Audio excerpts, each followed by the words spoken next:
Y otra vez.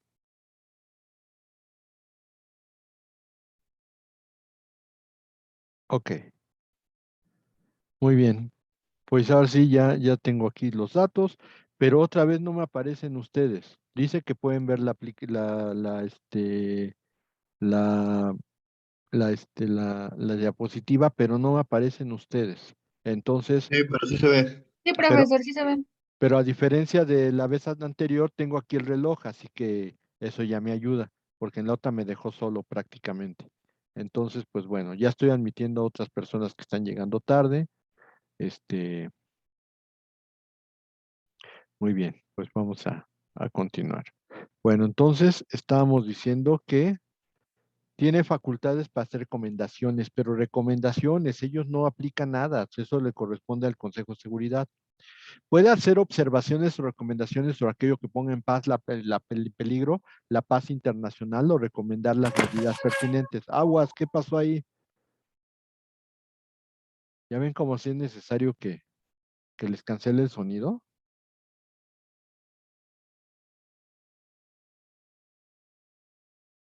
¿Está bien esa persona que se le cayó, no sé? ¿Está viva?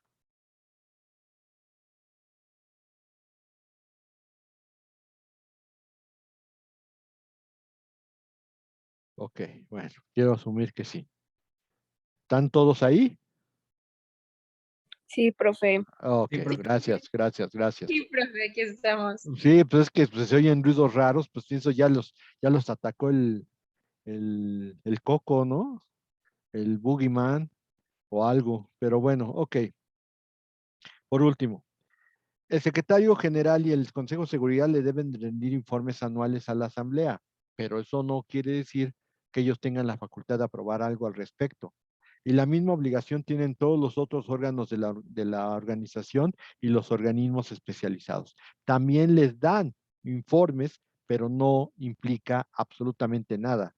Técnicamente la situación está en que todo, insisto, es una perspectiva este, de hacer, recomendar, hablar, pero sin que haya en realidad un trabajo más elaborado por parte de la Asamblea.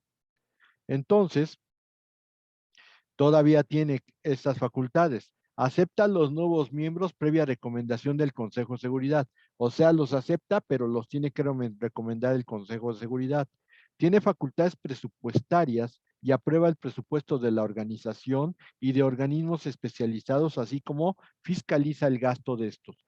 Esta es la única facultad importante que tiene la Asamblea.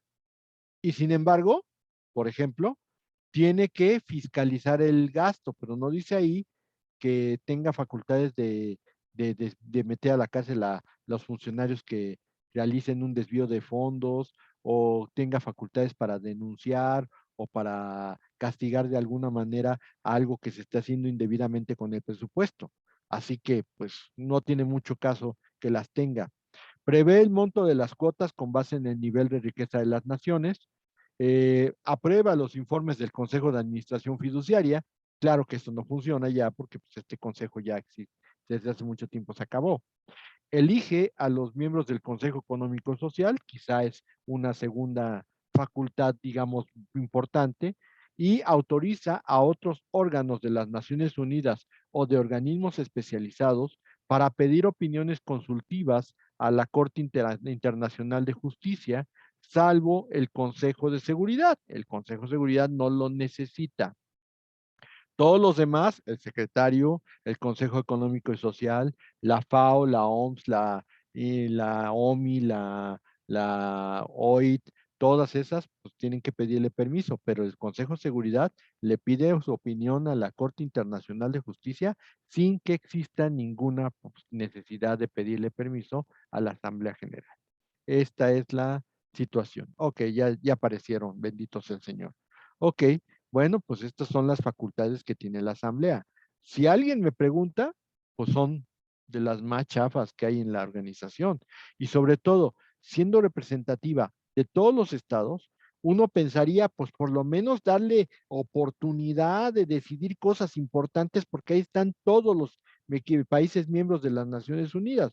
Pero si ustedes se dan cuenta, pues es muy poco democrática, si le queremos pensar en ese valor.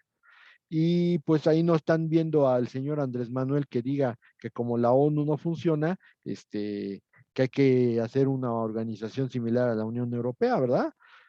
El punto es que es muy absurdo estar poniendo ese tipo de situaciones por cuestiones que no vienen ni al caso o que tienes más encono personal que otra cosa.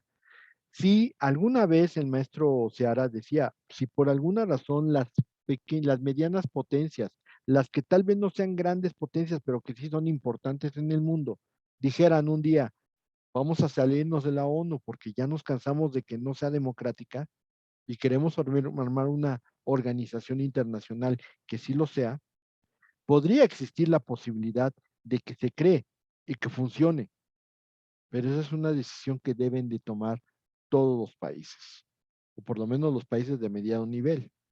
¿Qué ha sucedido en realidad? La ONU no ha servido para lo que funcionalmente uno pensaría. No ha sido un factor para evitar las guerras siguen existiendo. Hay muchas cosas tampoco podemos decir, ha sido inútil completamente, porque nosotros debemos entender que para cooperación internacional la ONU se ha pintado sola, hay muchos organismos internacionales, como los vamos a ver en un momento más, que son importantes, que son funcionales, que sí sirven, pero pues desgraciadamente quizá el único problema que podemos tener en cuanto al funcionamiento de la Asamblea General es su falta de representatividad y de ejecutividad. Tal vez si el Consejo de Seguridad fuera no el rehén de los 5 países permanentes, sino fuera de 15 estados, pero que cada de esos 15 estados ninguno tuviera el carácter permanente y se pudieran ir renovando, sería muchísimo mejor o sería más funcional la Organización de las Naciones Unidas. Sin embargo, como lo hemos comentado infinidad de veces, el problema está en que la estructura de las Naciones Unidas es de los años 40. Estamos en el siglo XXI y ya han pasado 21 años de este siglo. Creo que es necesaria una reestructuración y sobre todo se puede comprender que en su momento los 5 países miembros permanentes del Consejo de Seguridad tenían razones para poder decir, ¿sabes qué? No le no vamos a ceder nuestro voto calificado. Pero a lo largo del tiempo, esto le ha dado a la ONU una incapacidad de poder evolucionar hacia lo que queremos. Entonces, ese es un problema. Ahí tenemos la votación. Hay 2 tipos de votación y que son, para cuestiones importantes se requiere una votación de 2/3 de miembros presentes y votantes. Se podrían considerar importantes las cuestiones relacionadas con medidas o recomendaciones para mantener la paz y la seguridad internacionales, la admisión de nuevos miembros, la elección de miembros al Consejo Económico y Social, la adopción de sanciones contra algunos miembros de las Naciones Unidas o cuestiones presupuestarias. O sea, eso lo entendemos como cuestiones importantes. Pero para otras cuestiones está la simple mayoría, que la simple mayoría es de los presentes 50% más 1. Y el problema es que incluso las cuestiones importantes se deciden por mayoría. Entonces, vamos a discutir una cuestión importante. ¿Quién está de acuerdo que sea importante para 2/3? Y empiezas a contar y es mayoría. Ok, ya se quedó. Pero ahí el problema es que si ya en la votación de 2/3 los países importantes tienen necesidad de que no se apruebe tal o cual cosa, y entonces le empiezan a decir a sus países satélites, no votes por esta disposición porque simplemente no es conveniente, los países satélites van a decir no votamos, no votamos, no votamos, y lo peor de caso es que no van a votar, y por lo tanto se va a quedar así. Por eso es una situación muy compleja. Ahora, el derecho de voto puede ser suspendido. El caso específico por adeudo de cuotas. Pero, oh sorpresa, el país que más debe, pues es un país importante. Ya habíamos comentado, pues es los Estados Unidos. ¿Y qué creen? ¿Cuántas veces lo han suspendido? Nunca. ¿Puede ser injusto? pues no, porque fue el que dio la idea, y como dio la idea, pues hagan de cuenta que pues es como el genio, es el que concedió el deseo, entonces pues como darle el derecho de voto, imagínense qué escandalazo, y por eso, pues sí, quien diga que de verdad en la sociedad internacional hay igualdad, pues no es cierto, porque las grandes potencias, siguen teniendo una característica de supremacía sobre las demás. Ahora, dentro de las Naciones Unidas hay comisiones, y de esas comisiones eh, vamos a considerar que hay comisiones ordinarias y algunas comisiones extraordinarias. Las comisiones ordinarias están establecidas dentro de la Asamblea General y los países se dividen para tratarlas con un manejo de, pues bueno, qué puedes hacer tú o qué, cómo estamos representados. Les recuerdo que casi todas las zonas geográficas del mundo votan por sus similares. Por ejemplo, Latinoamérica fuera de Estados Unidos, Latinoamérica generalmente tiene un miembro, por lo menos en Consejo de Seguridad, un miembro en Consejo Económico Social, quizás hasta dos o tres, y así se van rolando. Y entonces entre los propios países se ponen de acuerdo para determinar qué país va a ser el que va a tener la representación. Ahora, en este caso, la primera comisión se conoce como la Comisión para Desarme. ¿Por qué? Porque es importante, porque los países durante la Guerra Fría comenzaron a competir por ver quién tenía mejores armas, se hizo un sistema de control de armas, pero pues sabíamos que los países no declaran si tienen armas nucleares o no, después vienen las quejas, después viene la investigación. Bueno, pues para eso tenemos a la primera comisión de las Naciones Unidas. La segunda comisión es para asuntos económicos y financieros dentro de las Naciones Unidas. La tercera comisión es para asuntos sociales, humanitarios y culturales, cuidando lo del Pacto de Derechos Económicos, Sociales y Culturales. Y después la cuarta comisión para asuntos de descolonización. Esta cuarta comisión está ya quedándose sin materia. ¿Por qué? Porque aunque todavía hay algunas colonias, prácticamente no han querido acceder a la vida independiente, pero casi todas las colonias que existían en el mundo, ya que casi el 98% de todas las colonias que existían en el mundo hasta después de la Segunda Guerra Mundial ya tienen forma independiente. Por lo tanto, el otro 2% que se queda todavía en calidad de colonias, pues no quieren descolonizarse y pues yo creo que así van a quedarse durante muchísimo tiempo. Después tenemos la quinta comisión, que es para asuntos administrativos y presupuesto, que es el que prepara el presupuesto que debe de aprobar la Asamblea General. Y por último, la sexta comisión para asuntos jurídicos dentro de la propia organización. Digamos, es como la Dirección General Jurídica del Departamento del Gobierno de la Ciudad de México, pues esta sexta comisión es la de asuntos jurídicos para la Asamblea General. Ahora, después empiezan a ver las comisiones especiales. Entre ellas está la Comisión de Política Especial, que estaba unida a la de descolonización y salió de ella para tratar asuntos de tipo político y operaciones de mantenimiento de la paz y de la información. Después tenemos la comisión de procedimiento que incluye la comisión general, que es la que anda viendo cómo funciona el edificio, los servicios, el cafecito, las salas de descanso y todo eso. Y hay una comisión de credenciales dentro de esta comisión de procedimiento. De tal manera que si te nombran, por ejemplo, representante de México ante las Naciones Unidas, pues tú tienes que ir por tu acreditación y esa acreditación tienes que ir a la comisión de procedimiento, en específico a la comisión de credenciales.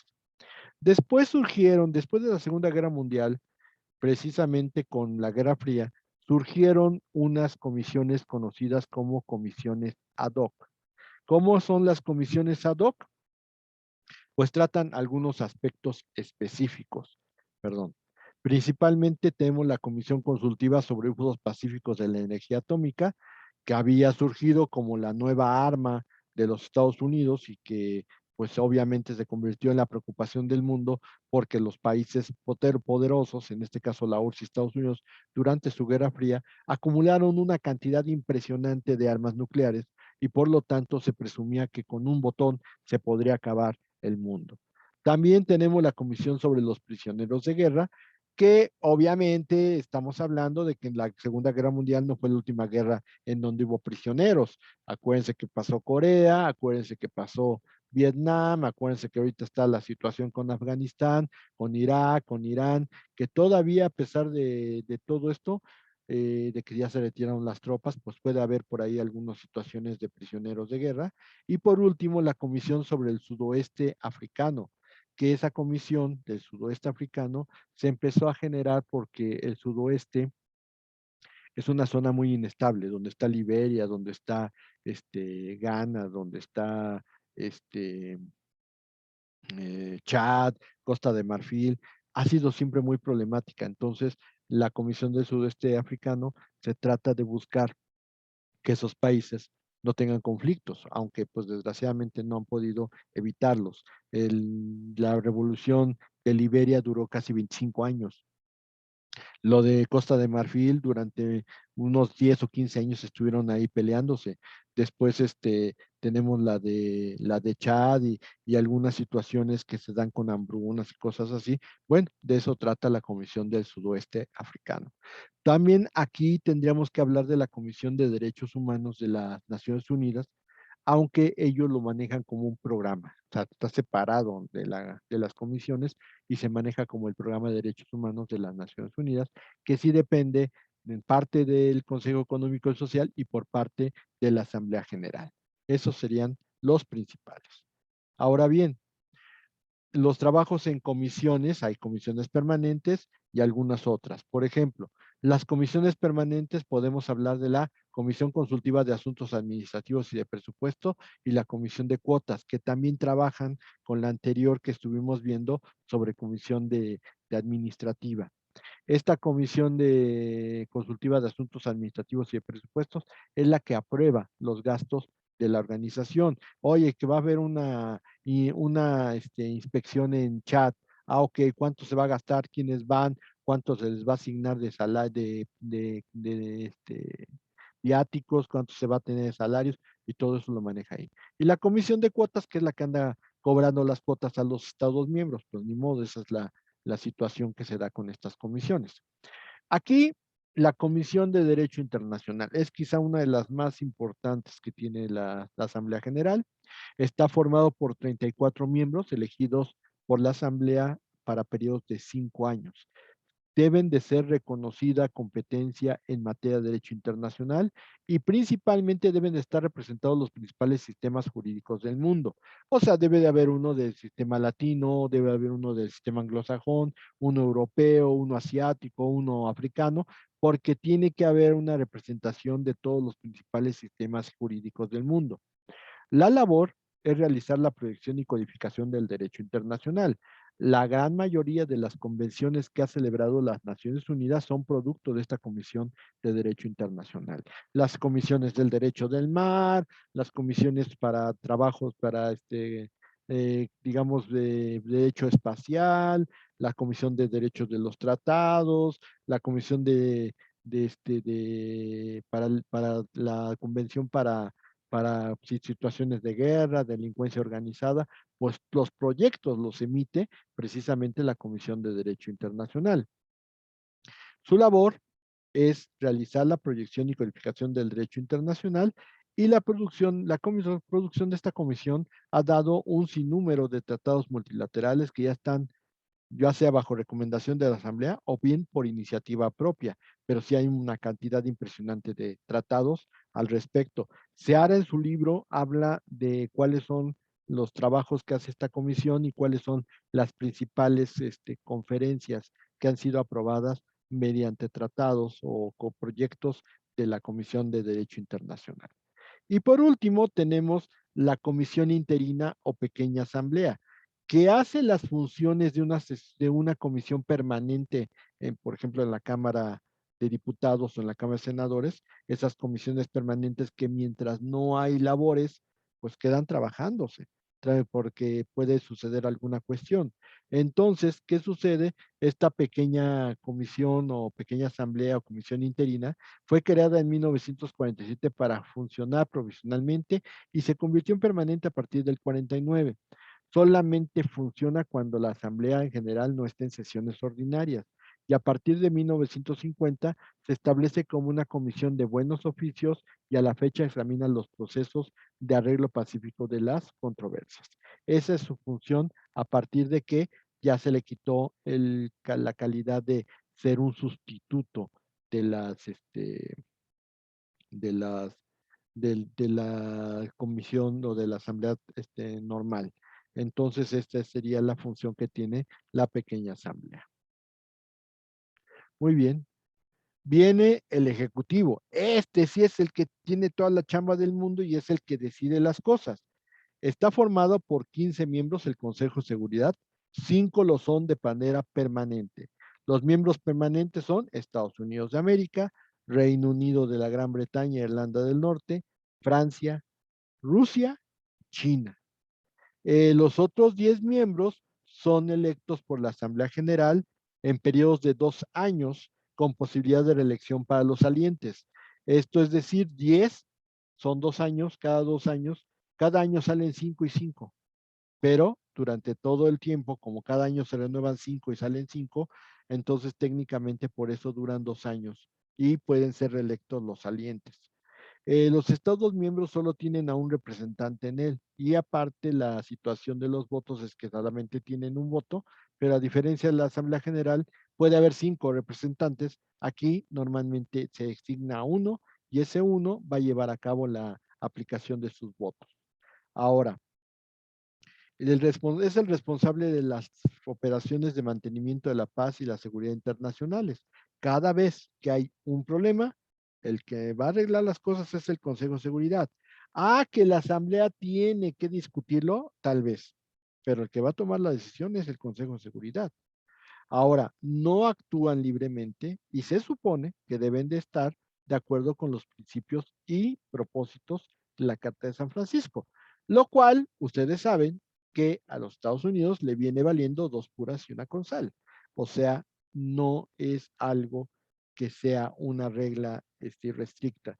Normalmente Estados Unidos y algunos otros países del Consejo de Seguridad que tal vez tengan menos posibilidades que ellos, llegan a hacer uso de sus influencias para poder evitar la aplicación de la Carta de las Naciones Unidas en ellos. Ahora bien, tienen facultades de investigación y de mediación para que los estados en conflicto, un conflicto internacional, resuelvan pacíficamente sus controversias. Los buenos oficios y la investigación van a ser materias que vamos a ver en la unidad de resolución de controversias. Ahora, puede usar los medios coercitivos de las Naciones Unidas. El Consejo de Seguridad es ejecutivo. Por lo tanto, ustedes deben saber que las Naciones Unidas tiene un grupo armado que está formado por ejércitos de todos los países del mundo. Pues bueno, esos medios coercitivos que que pueden implicar usar las fuerzas armadas por parte de todos los estados de las Naciones Unidas quedan bajo criterio del Consejo de Seguridad. Ahora, con apoyo del Comité de Estado Mayor, planea el reglamento de control de armamentos. No quiere decir esto que va a regular que en Estados Unidos no se vendan pistolas o no se vendan cañones o bazucas o todas esas armas que venden en Estados Unidos porque ellos creen que tienen la libertad de poderlas comprar y poderlas tener en su casa. Realmente no. Aquí la situación está en armamentos de destrucción masiva. Por lo tanto, ahí sí. ¿Por qué? Porque el Consejo de Seguridad tiene que cuidar que no haya un empleo del armamento de la misma manera en que pensaba utilizarlo, por ejemplo, Adolfo Hitler, que atacó y bombardeó hasta que quiso en este caso a Inglaterra, que a final de cuentas resistió y hasta que le dieron la vuelta a la tortilla. Ese es el Consejo de Seguridad. La votación es que ya habíamos comentado, cada estado miembro que esté en el Consejo de Seguridad tiene un voto. Hay 2 tipos de votaciones, unas de cuestiones de procedimiento, donde se resuelven con 9 votos de los miembros, y otras que son las demás cuestiones. Aquí no dice si son importantes o no importantes, son las demás cuestiones, en donde se resuelve con 9 votos, pero que incluyan al voto de los 5 miembros permanentes. Vamos a entender una cuestión. Esto ha sido lo que le ha dado más imposibilidad de funcionalidad a la organización. ¿Por qué? Porque si los Estados Unidos no están de acuerdo, van a votar en contra. Y entonces ya nos armó la votación calificada. O si Estados Unidos considera que, si Rusia, perdón, considera que que le va a afectar, pues lo que hacen es votar en contra y ya no se le aplica. Si China siente que le pueden pegar por ahí, también mete voto negativo y entonces ya no le pegan. Entonces realmente esto ha sido una situación bastante compleja para algunos países porque pues, los países que están en permanente en el Consejo de Seguridad lo usan a sus conveniencias.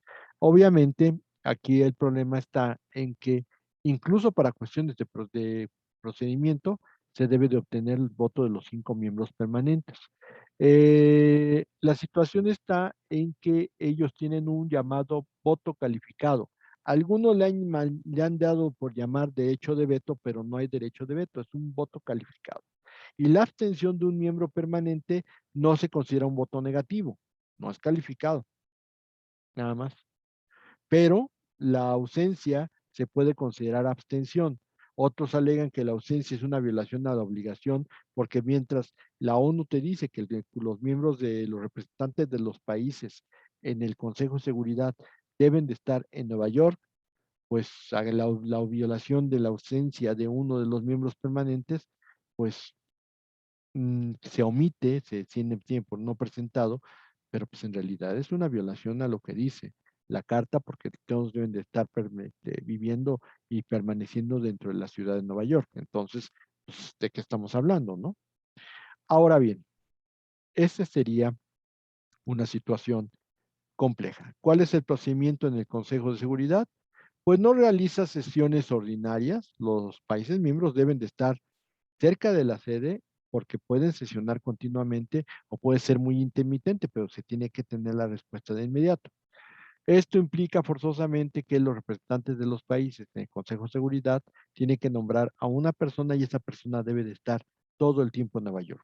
No puede viajar, no puede hacer grandes cosas. ¿Quién es el representante de México ahorita en el Consejo de Seguridad? José Ramón de la Fuente. El que fue ex rector de la universidad, es nuestro representante en estos momentos porque somos parte del Consejo de Seguridad. Ahora bien, la celebración de las sesiones no son únicamente en la sede, le pueden celebrar en cualquier lugar siempre y cuando estén los miembros del Consejo. El Consejo puede establecer los organismos subsidiarios que ellos consideren convenientes, pero como cada Consejo de Seguridad maneja condiciones distintas, no siempre manejan un criterio uniforme en cuanto a los organismos subsidiarios. Y la presidencia del Consejo de Seguridad se turna cada mes, designándose entre los países miembros por orden alfabético en inglés. Eh, Creo que México debe de estarle ya llegando el turno de presidir el Consejo de Seguridad y tendrá que ser durante un mes. La última vez que tuvimos la presidencia del Consejo de Seguridad se lanzó la invasión a Irak y México, y más bien Estados Unidos pensaba que México iba a votar como presidente del Consejo de Seguridad, iba a votar a favor de la intervención que iba a manejar Estados Unidos respecto de las Fuerzas Armadas en Irak, en Irán, en Afganistán, en Pakistán. A final de cuentas, México se dijo que no y obviamente hubo sanciones. O sea, por mucho que ellos digan, como el caso de Biden que dijo hoy en la mañana que no, México, Estados Unidos no tiene más amigo que México. O sea, como diciendo, si China y todos los países latinoamericanos no quieren estar con Estados Unidos, esos no son nuestros amigos son los de México.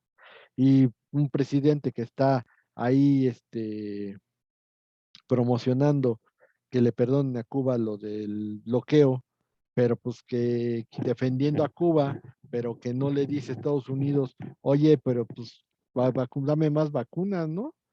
Ese es un problema terrible, es una contradicción espantosa y desgraciadamente ese tipo de problemas son las que generamos por no tener una política internacional adecuada. La verdad, esa es la razón por la cual nosotros pensaríamos que debería de haber esa situación. Perdón, ahí se atravesó una cosa que no tiene nada que ver. Ok, bueno. El Consejo Económico y Social es otro órgano de las Naciones Unidas. Aquí obviamente ya crece un poco más porque el Consejo Económico y Social se supone que tiene a su cuenta muchas cuestiones importantes en el mundo de procedimiento. Y aunque no maneja cuestiones de guerra, pues sí hay cuestiones interesantes. Son 54 Estados miembros electos por la Asamblea por periodos de 3 años, de tal manera que podemos decir que cada 3 años se va cambiando el total del Consejo Económico Social. Cada año se reeligen o se eligen y los miembros del Consejo Económico y Social. Cada Estado miembro está representado por una sola persona. Su función general es la de promover mejoras en el orden social y económico. Por lo tanto, puede iniciar o hacer estudios, informes respecto a situaciones o asuntos de carácter económico, social, cultural, educativo o sanitario, haciendo recomendaciones de esos asuntos a la Asamblea General. También puede hacer recomendaciones a la Asamblea General en cuestiones de derechos humanos y libertades fundamentales del hombre. Cuando un país viola los derechos humanos, inmediatamente el Consejo Económico y Social dice, hay violación terrible de derechos humanos en Sudán del Sur, o hay violación de derechos humanos terrible en tal lugar, y entonces es motivo de discusión en la Asamblea General. Formular proyectos de convención en las materias de su competencia, aspectos económicos y sociales, puede convocar a conferencias internacionales sobre las materias de su competencia y realizar labores de asistencia e información para el Consejo de Seguridad o bien a los organismos especializados o algún miembro de la organización con aprobación de la Asamblea General. Todo eso es lo que puede hacer el Consejo Económico y Social. Su procedimiento dista mucho de ser como en la Asamblea o como en el Consejo de Seguridad, porque aquí, pues sí hay mayoría, no hay otras votaciones, cada miembro tiene un solo voto, puede crear las comisiones que considere necesarias, sesiona regularmente 2 veces al año y puede convocar a sesiones extraordinarias cuando lo necesite. A invitación del Consejo, cualquier Estado que tenga interés particular en una discusión que se va a llevar a cabo en el Consejo Económico Social, puede integrarse a ella, aunque no tenga voto. O sea, ellos no pueden votar, pueden intervenir y pueden defender un punto, pero no tienen voto.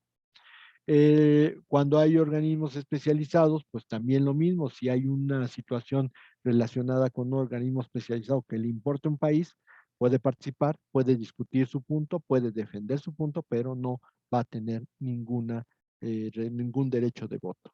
Ahora, para su funcionamiento han creado las siguientes comisiones. Algunas ya desaparecieron porque ya no son necesarias. Pero como lo decía el maestro Rosales cuando estuvimos hablando de esto de la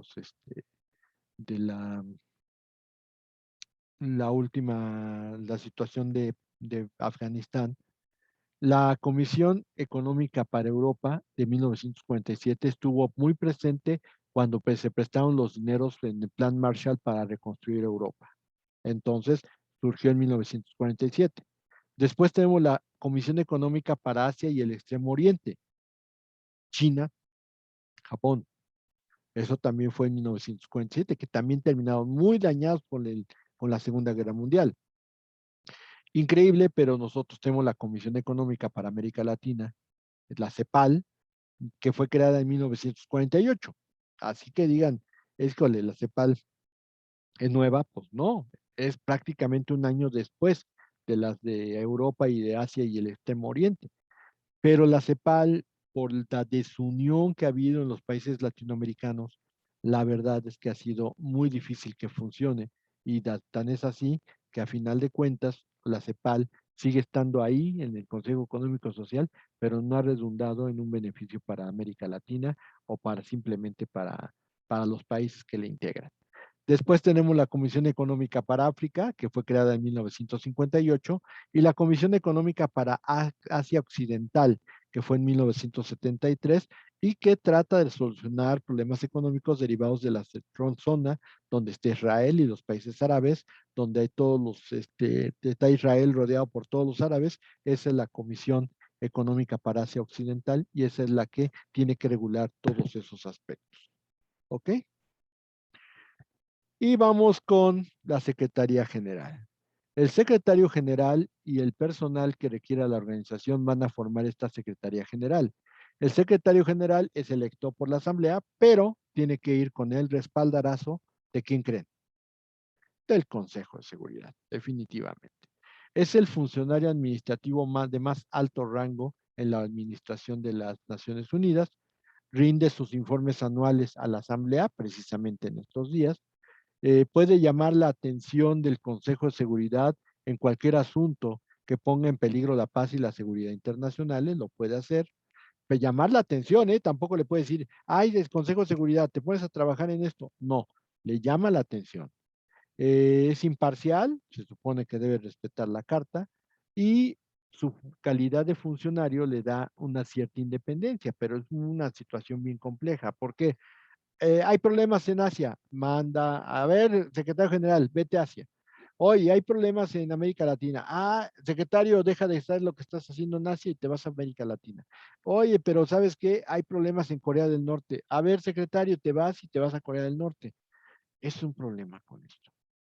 Y aunque tiene otros funcionarios, porque pues, el Consejo y la Asamblea pues, pueden sesionar en cualquier momento, tiene que haber un miembro de la Secretaría General en esas discusiones, tomando notas, haciendo anotaciones, qué sé yo, pero sí es una labor muy compleja. Secretarios de las Naciones Unidas han sido Trygve Lie, que se llama Trygve Lie, no Tribilín, que ya ni la muelan, o sea, ¿cómo lo ponen en un examen? Trygve Lie es de Noruega y es de 1946 a 1952, en donde renunció. Después tenemos a Dag Hammarskjöld de Suecia, un noruego y un suecio, misma región. Él estuvo de 1953 a 1961.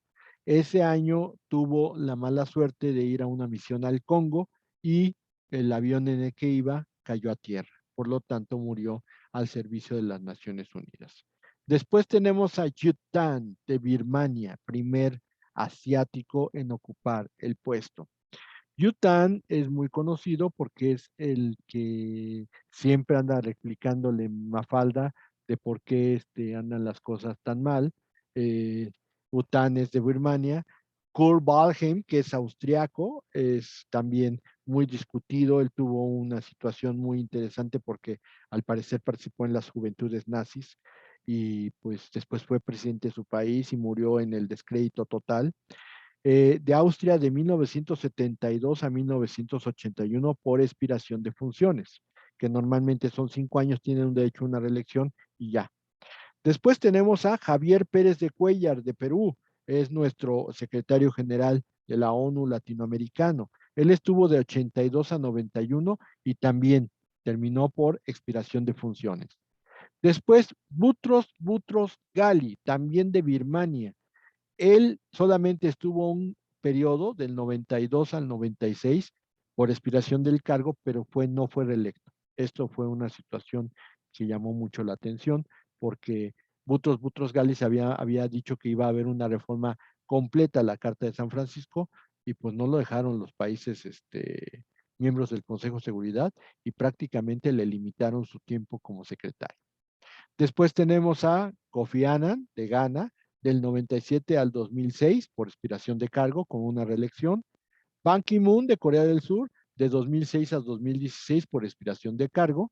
Y Antonio Guterres, que también fue electo en 2016. Su primer periodo termina en 2021 y al parecer va a ser reelecto. Todavía no se sabe, se va a tener esa noticia quizá a finales del próximo mes. ¿Ok? Se va a cortar la transmisión. Empezamos la tercera sesión del día de hoy en unos momentitos más.